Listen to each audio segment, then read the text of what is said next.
Good morning. I'm Rhian Touyz, a past chair of the Council on Hypertension, and I'm delighted to be speaking to Professor Ariel Gomez this morning from the University of Virginia, who's our co-recipient of the Excellence Award of our Council. And Ariel, on behalf of all of the Council, the members and the leadership, it's an honor and a privilege to award you this most prestigious of the awards of our Council. So congratulations. Thank you so much. It's really a great honor to be the recipient of this award and to share this prize with Suzanne Oparil, who I admire so much.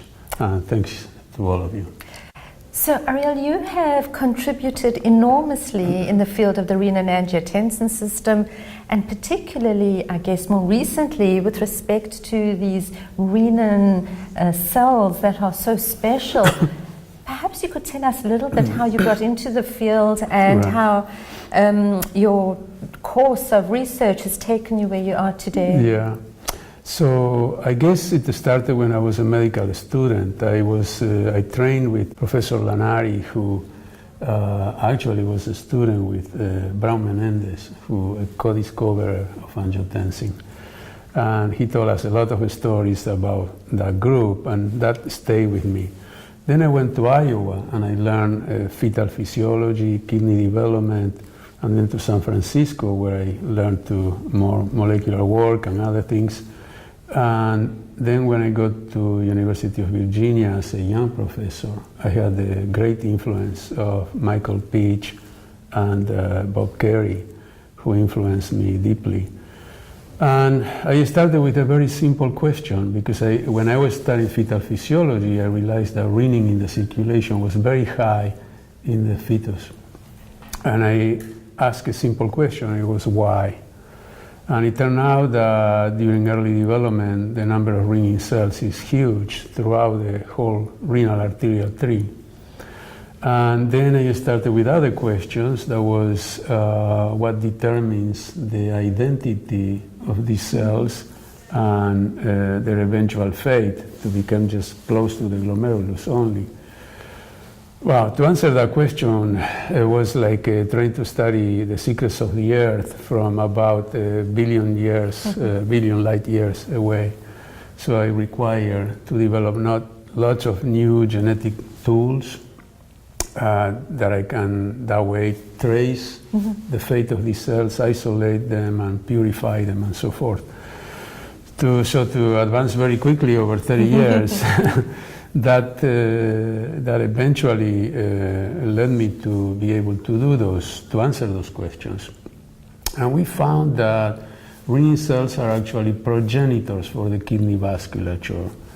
And that was a very important step, because it explained a number of other things, that the cells are ancestral. They appear 400 million years ago in evolution, and they have preserved a lot of ancestral characteristics, not only to regulate blood pressure and fluid and electrolytes, but also now we know that they can influence or directly involve in the development of the kidney vasculature, regeneration of the glomeruli when you generate a model of injury of the glomeruli.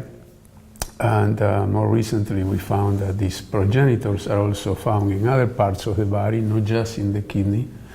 In fact, their appearance in the kidney during development is the last place that they appear.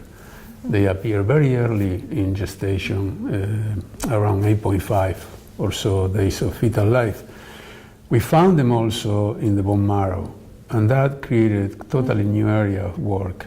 These progenitors in the bone marrow have characteristics that made them influence hematopoietic development and perhaps immune responses. So now what we are working is on this new hypothesis, that is renin cells are part of a defensive system that involves not only the endocrine system as we know it and regeneration of tissue, but also immune responses, so linking several homeostatic mechanisms. Sorry, very long. This is a very exciting time for you, and certainly might even be paradigm shifting in terms of our understanding of the renin cells and the renin-angiotensin system. And certainly we're all looking forward very much to hearing what you'll tell us in your presentation tomorrow. So perhaps you could leave us with a few highlights in terms of what you're going to share with us in your award lecture. Sure. I will tell a little bit the history of how these cells develop in the embryo and what are the major mechanisms that regulate their fate.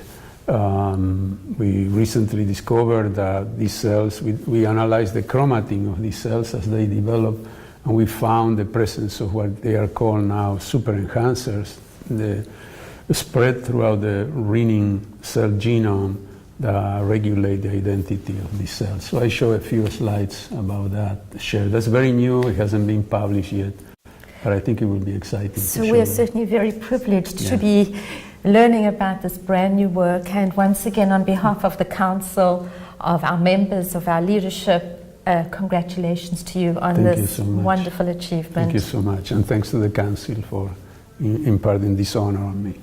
Thank you.